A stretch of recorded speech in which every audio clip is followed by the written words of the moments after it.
About a year before the last presidential election, I participated in an online class led by the Reverend Kathleen McTeague, who is the head of the UU College of Social Justice. It was called Doing Ministry in the Public Square, which means that it was about clergy and others showing up beyond the walls of our churches, going to protests, to marches, testimonies for civil disobedience, and all other forms of public witness. Kathleen said, "I think we are going to be called upon to show up more and more in the public square." She was prescient in her words. They have banged around in my head since that day, through the election, through various hearings and confirmations, through the various dismantling of the work of a previous administration, through executive orders and legislation and deportations. I have made many mistakes in my life as a minister, but perhaps one of the greatest ones was underestimating the lasting assault on the psyches and emotions of those who identify as progressive or liberal after the 2016 presidential election. As the results came in on election night and it became clear that the office of the presidency was going to be forever diminished and changed by the election results, I sent out an email to the congregation that I served. I said that I would be at church from 8 a.m. until 9 p.m. the next day. As our physical sanctuary was occupied, my spouse Lori and I turned one of the large classrooms into a space of sanctuary. The first person showed up before 8 and sat and cried. My experience of that day is that people would open the door, enter a place of sanctuary, and burst into tears. I sat with those people, my people, and their tears for 12 hours with only a 1-hour break. The church had become a place of refuge. And then I preached the next Sunday, and the next, and the next, until I had given everything I had to try and hold nearly 200 people. And then I left. I tumbled into a 3-month sabbatical. I was out of the country for most of January, or out of touch with anything resembling news. I spent February in a Buddhist retreat center. March was spent in warm places and in a workshop. I missed what you all did not, what you could not miss. And that was a mistake. For I returned to a congregation forever changed. Indeed, I returned to a world forever changed and changing still. The haze of anxiety and fear has settled into places where haze had never even existed before. There has been a climate change of emotion that you and I, all of us, must not repeat the mistake that I made and underestimate the impact of that election. Last night, the words of the Nazi-era minister, Martin Niemöller, just rose to the surface of my consciousness. You know his words. He wrote, "First they came for the socialists, and I did not speak because I was not a socialist. Then they came for the trade unionists, and I did not speak because I was not a trade unionist. They came for the Jews, and I did not speak because I was not a Jew. Then they came for me, and there was no one left to speak for me." Kathleen McTeague was right. Martin Niemöller was right. We have come to a time where refuge and sanctuary are things that we are offering publicly. But in order to do so, we have to be able to develop our own internal sense of sanctuary and refuge, because unless we are out in the public square putting our faith into action, they will come for us. Then who will speak for us? I realized in thinking about sanctuary and refuge that we rarely enter into the deepest meaning of the word. More often, we seek out a safe place, respite, retreat, self-care. But none of those are refuge. When I think of places of safety, I often use the term hidey hole. And the best example I have for you of a hidey hole is from the 1983 movie The Christmas Story. It's set in the 1950s, the supposedly idyllic time in our nation's life. Bullies wore Daniel Boone caps with raccoon tails and could easily be shown up for the cowards that they were. A prank involved daring another kid to put their tongue out on a metal pole at the playground in -0 temperatures. And the best present in the world for the protagonist, Ralphie, was a Red Ryder BB gun, which, by the way, are still available on Amazon for $35, which is more than the $25 that I paid for it. See, being from New York, I think of pigeons as rats, and those rats were robbing my bird feeders, edging out the songbirds. You need not worry. It never even made it out of its box before being given away.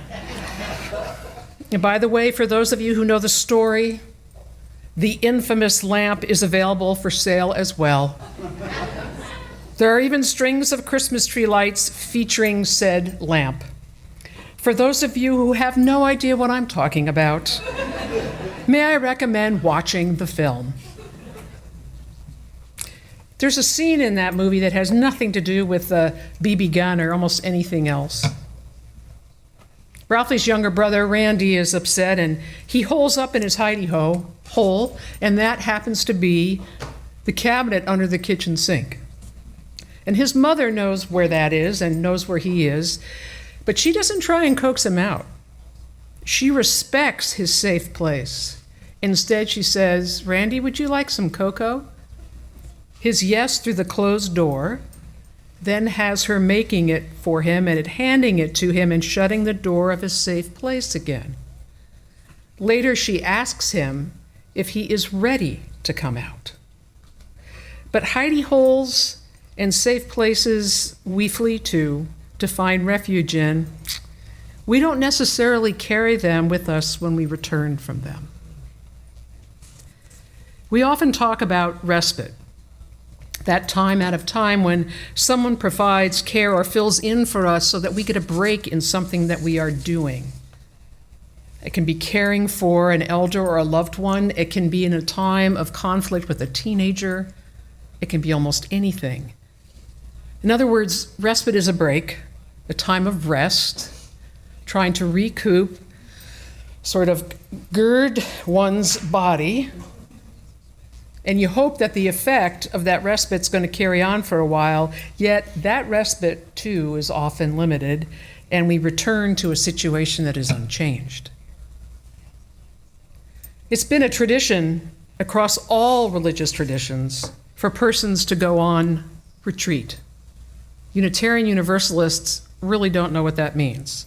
When clergy go on retreat, it really should be called advance, because we spend the entire time working and come home absolutely exhausted.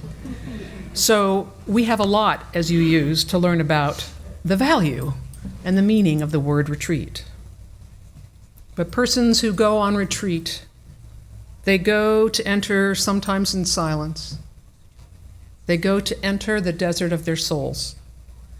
It is a kind of decluttering wherein everything but the present drops away bit by bit, until just the raw core is revealed. People often go on to retreat with an agenda and find out that that agenda melts away as other things rise to the surface. Spending time in a retreat can be life-altering, but not everyone has the time or the money to go on such retreats. And one always returns from retreat to real life, even though many of us may think that living the way that we do in retreat is real life, we return still.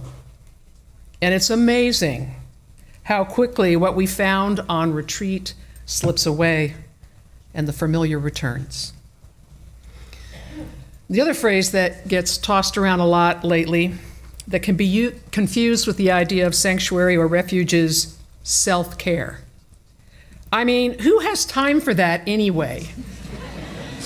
At a recent training, I learned that self-care has 5 components.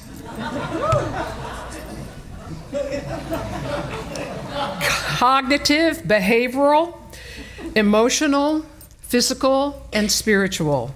Again, who has the bandwidth to attend to all of those? But the workshop leader acknowledged all that. She said, don't try and pick up something new. It's not going to happen. Think of something you're already doing. She said, if you can hit 4 out of the 5, you're doing well. And then she broke it down for us with the following story. When she was living in New York City, tickets were dirt cheap to go see the Women's National Basketball Association play at Madison Square Garden. So she and her friends would go to the Garden and watch the New York Liberty play. It was behavioral in that she went with a group of friends. It was physical in that they still could only afford the nosebleed tickets, so they had to walk from the subway up to those seats way up there. It was cognitive in that they had to yell at the ref for all the mistakes that the ref was making, because of course they knew the game better than the refs. Consequently, all that yelling from the nosebleed section to the refs on the floor was emotional. And in our culture, sports has become a religion and a spiritual practice. Right? What time are the Seahawks playing today? Now, I have pushed this example a little bit, but who knew that something so simple could actually be self-care of the whole self? Do you have something in your life that you already are doing that you can make an intentional mode of self-care or practice? Think about it.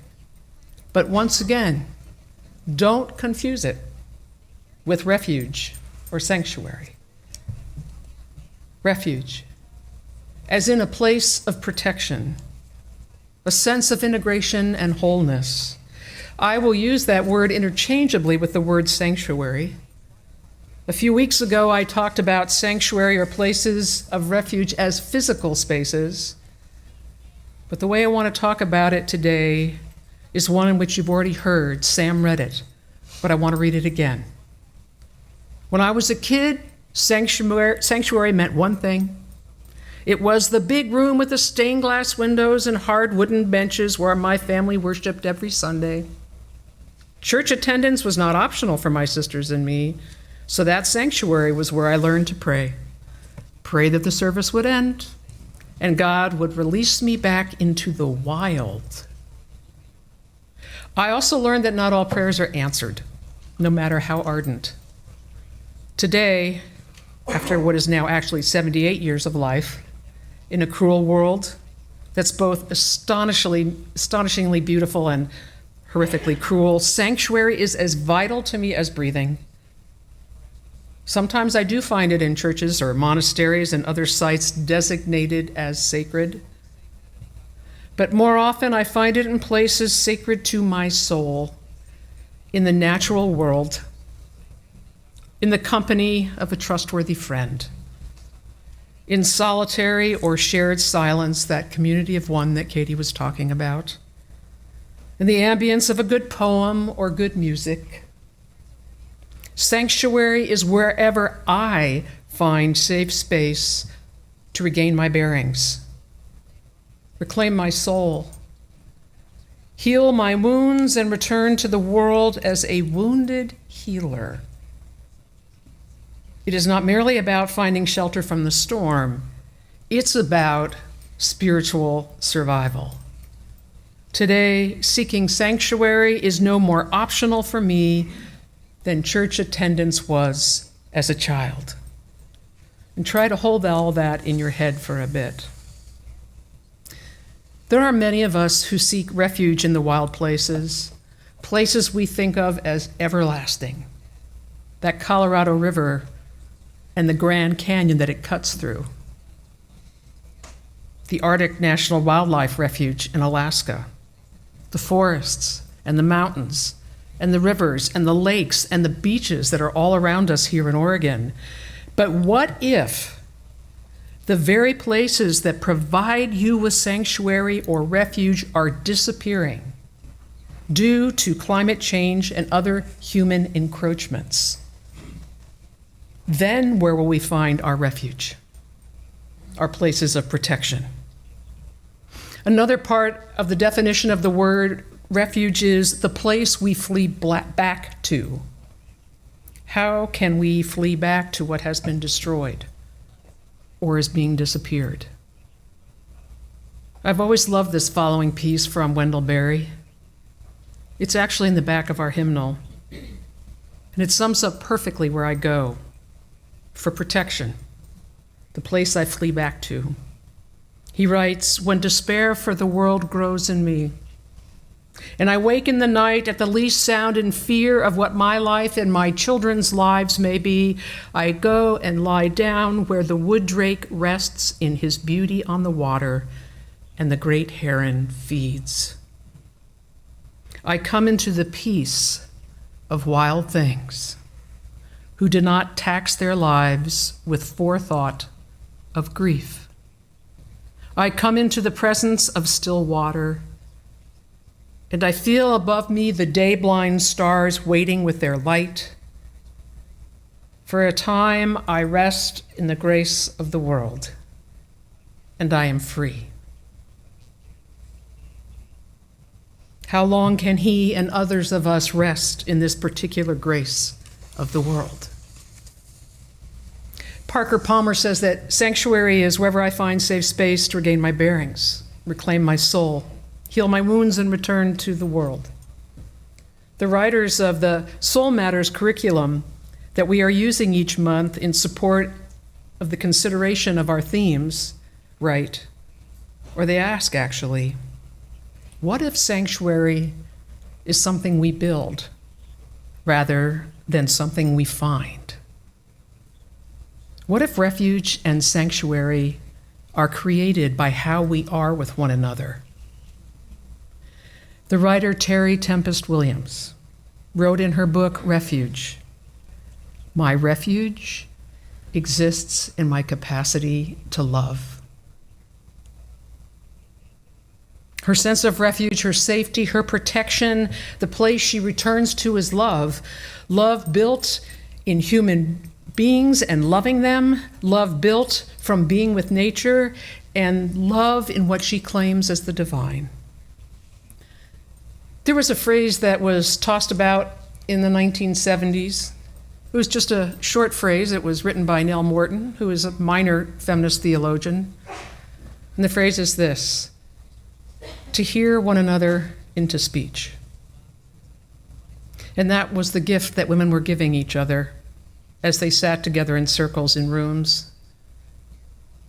But that process is not limited to women. We can all hear each other into speech.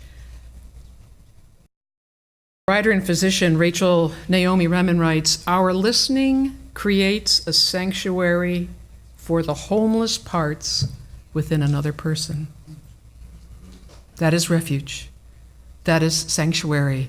To create a space between us that allows the broken truths of our lives to be whispered, held, honored, protected. These are places of refuge that we can take with us, flee to wherever we may be. With the internal sense of refuge, we do not make ourselves a fortress so that we may re-enter the world ready for whatever. We carry that sense of refuge wherever we go. So I need to admit that even though I'd spent a month in a Buddhist monastery, I still didn't understand very much about Buddhism. And one of the primary things I didn't understand, which was the core tenet about refuge. And those of you who are Buddhists know them. I take refuge in the Buddha. I take refuge in the Dharma. I take refuge in the Sangha. So I picked up my phone and I called this priest that I had followed around for a month. And I asked him what it meant to take refuge in Buddhism. And he goes, "Oh, that's easy," and rattled off the following. To take refuge is to return again and again to the practice of Buddhism. It means shelter in the time of storms. It is about taking shelter or refuge in the gentle one, the Buddha. It is about one's life journey. It is about finding or sensing peace. It is about not taking anything or anyone so seriously or importantly. I thought, this can't be that simple. So I went online and I read several respected Buddhist teachers' take on refuge in Buddhism and found that they just used a lot more words to say what my priest friend Kozen had said. And taking refuge is also a commitment in Buddhism. It's a commitment to the Buddhist path. It is a commitment made to Buddhist principles to enhance and focus not only one's own spiritual development, but so that we can better help others on their path. One takes refuge in the Buddha as an example, not as a deity, in the Dharma or teachings as a path, one way, and in the Sangha or community for companionship and learning on the journey. This Buddhist way of refuge can be translated for Unitarian Universalists because sanctuary or refuge is both a place and something that is built or created. We take refuge, make a commitment to the principles and purposes of UUism, which we are constantly striving to live into and out of each day of our lives. We take refuge, we find sanctuary in the historical past, the words and works of all those UUs upon whose shoulders we are standing, that great cloud of witnesses. We take refuge.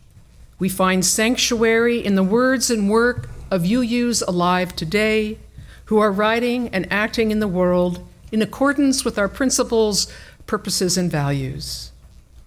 We find refuge in this physical sanctuary week after week in the community we form when we gather. We leave empty seats and openness in our hearts to receive those who come looking for refuge. We can understand refuge and sanctuary using Parker Palmer, Rachel Noemi Remen, and Terry Tempest Williams, even though none of them is a Unitarian Universalist. We create sanctuary every time we listen to another, creating, as Remen says, a sanctuary, a safe place for the wholeness parts of another to be revealed, to show up. We create rituals, events, worship, wherein we set the table for refuge or sanctuary to be served. We never know what it is that a person will come to us for, looking for refuge or sanctuary. And from Parker Palmer, we are reminded that sanctuary is not merely about finding shelter from the storm, but about spiritual survival. And from Terry Tempest Williams, we find that pesky word, love, again.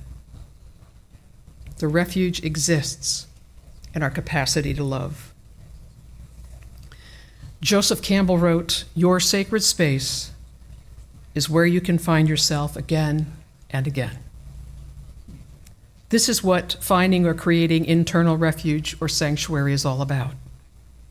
This is what will carry you through the public square when our faith calls us to do justice, when we speak out on behalf of the socialist, the trade unionist, the Jew, the queer, the disabled, the immigrant, the death row inmate, the assaulted, the earth, and. No one is immune from the need to feel protected or safe, to have a real or metaphoric hidey hole or safe place, There are times when we all need respite, a break from the state of our world and the world beyond the confines of our mind. We need places where we can flee to be reminded of who we are. And we need to take care of ourselves because no one else is gonna. We need to inhabit the physical and internal spaces of sanctuary and refuge, that we may in turn be that for others. We need to understand that our capacity to love informs our capacity to find and be refuge and sanctuary. When we find places of refuge or sanctuary, these places that protect and shelter us, let us in turn protect and shelter them. When we create or build sanctuary or refuge as something between us all, let us return to it again and again. Let us protect and shelter it, even as we expand it. May refuge and sanctuary be yours.